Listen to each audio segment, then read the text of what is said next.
नमस्कार दोस्तों, मुझे आशा है कि आप लोगों की पढ़ाई अच्छी तरह से चल रही होगी। सेकंड चैप्टर है कि हमारे आसपास के पदार्थ शोध है। पिछली कक्षा में हमने देखा था पदार्थ की परिभाषा और उनकी अवस्थाओं के बारे में। आज की क्लास में हम देखेंगे पदार्थ दो टाइप के होते हैं, शुद्ध पदार्थ, अशुद्ध पदार्थ। शुद्ध पदार्थ में आता है तत्व, इसकी परिभाषा जिसे रासायनिक प्रक्रिया द्वारा तोड़ा नहीं जा सकता है तत्व कहलाता है। तत्व शब्द का प्रयोग सर्वप्रथम रॉबर्ट बॉयल ने 1661 ईस्वी में किया था। किसने किया था जी? रॉबर्ट बॉयल ने 1661 में।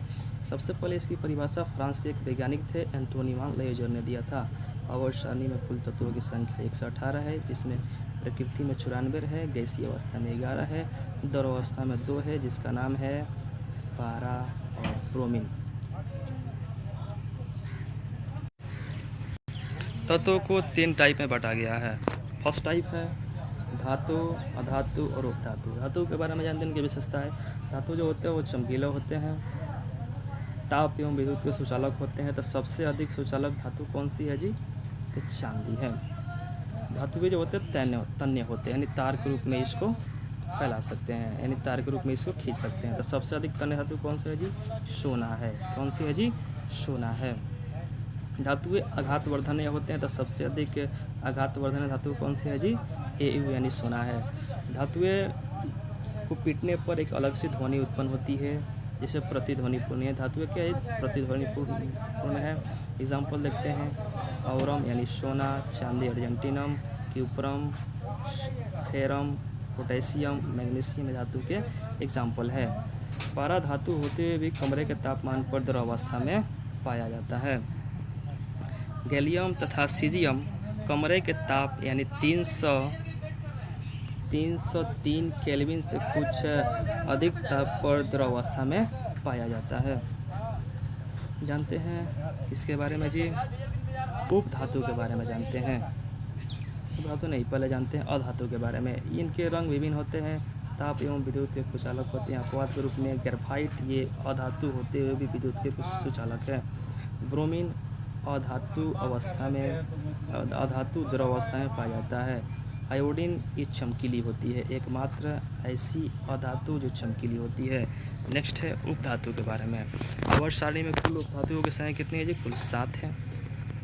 ब्रोमीन है, सिलिकॉन है, जर्मेनियम है, आर्सेनिक है। इसका संकेत लिख लीजिएगा जी, आर्सेनिक AS होता है।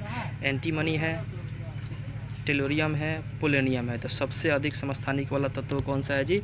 पोलेनियम है। चलिए देखते हैं नेक्स्ट पॉइंट। नेक्स्ट में है जी अशुद्ध पदार्थ। अशुद्ध पदार्थ दो टाइप के होते हैं, एक होता है यौगिक और दूसरा का होता है मिश्रण। जानते हैं यौगिक के बारे में, इसकी परिभाषा 2 या 2 से अधिक तत्वों को एक निश्चित अनुपात में संयोजित किया जाता है तो यौगिक बनता है। एग्जाम्पल देखते हैं, जल H2O। आयतन तथा परमाणु का जो अनुपात होता है जल में, हाइड्रोजन और ऑक्सीजन का 2:1 होता है, जबकि द्रव्यमान का जो रेशियो होता है 1:8 होता है। चीनी, नमक, मीथेन यौगिक के एग्जाम्पल है। हाइड्रोजन जो होता है वो क्या होता है जी? रंगीन होता है, गंधहीन होता है और ज्वलनशील होता है। हाइड्रोजन सल्फाइड ये रंगहीन होता है, जबकि गंध सड़े हुए अंडे की तरह इसकी गंध होती है। चलिए आगे देखते हैं हम मिश्रण के बारे में। मिश्रण एक परिभाषा देख लेते हैं पहले इसका मिश्रण का। एक या एक से अधिक शुद्ध तत्व या यौगिकों से मिलकर बना होता है। टाइप इसका समांगी मिश्रण और विषमांगी मिश्रण। समांगी मिश्रण में इसका होता है आपका समांगी मिश्रण के जो उदाहरण है, जल में चीनी, जल में नमक, जल तथा अल्कोहल, कार्बन डाइसल्फाइड। विषमांगी मिश्रण का उदाहरण देखिए जी, बालू तथा नमक, जैसे बालू और नमक अलग अलग दिखाई देते हैं हमारी आंखों से।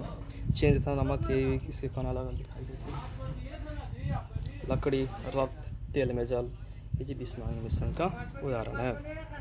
जानते हैं विलयन के बारे में। 2 या 2 से अधिक पदार्थों का समांगी मिश्रण विलयन कहलाता है। विलयन का होता है जी, विलयन होता है आपका विलय प्लस विलायक। और सार्वत्रिक विलायक क्या होता है जी? हमारा पानी। सार्वत्रिक विलायक क्या होता है? पानी। मिश्र धातु ये समांगी मिश्रण होते हैं, जिसे एग्जाम्पल में देखते हैं, पीतल एक कॉपर 70% और जिंक 30% का मिश्रण होता है। नेक्स्ट पॉइंट है आयोडीन तथा एल्कोहल का जो विलयन होता है वो टिंचर आयोडीन कहलाता है।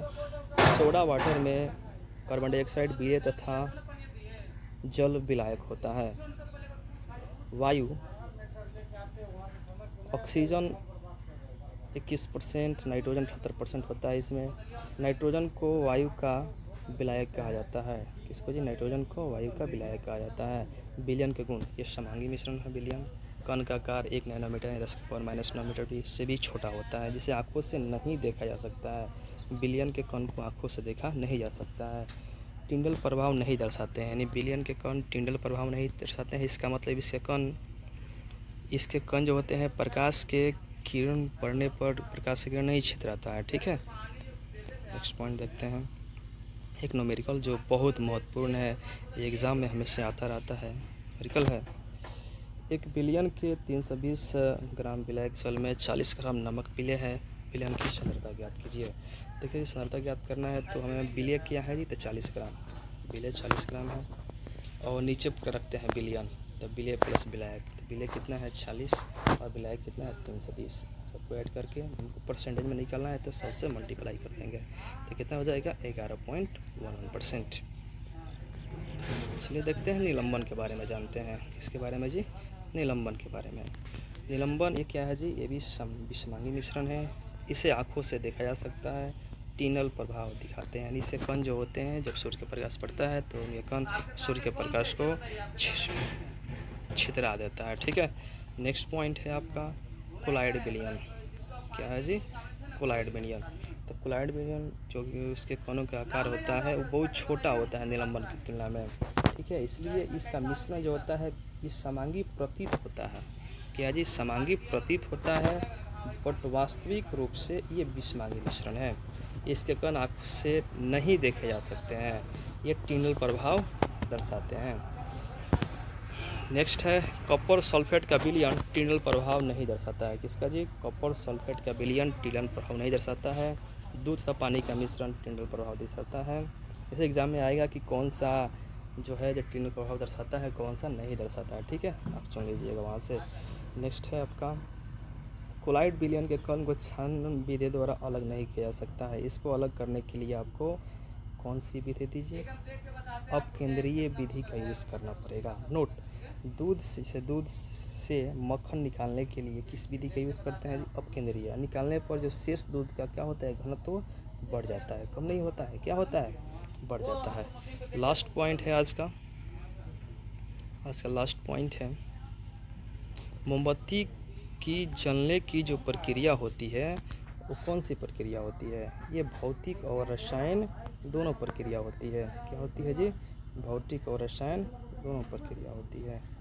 चलिए थोड़ा सा कनेक्शन चला गया। मोमबत्ती के जलने की जो प्रक्रिया होती है वो भौतिक और रासायनिक दोनों होती है। चलो जानते हैं कैसे भौतिक होती है और कैसे रासायनिक होती है। जब मोम पिघलने लगता है तो ये भौतिक परिवर्तन होता है। मोम जब वाष्प में जलकर CO2 कालिख बनता है तो रासायनिक परिवर्तन में परिवर्तित हो जाता है। लास्ट पॉइंट है लोहे में जंग लगने पर लोहे का वजन बढ़ जाता है। क्या होता है जी? बढ़ जाता है। चलिए इसी के साथ हमारा पूरा का पूरा चैप्टर का थ्योरी ख़त्म हुआ। थैंक यू पूरा वीडियो देखने के लिए।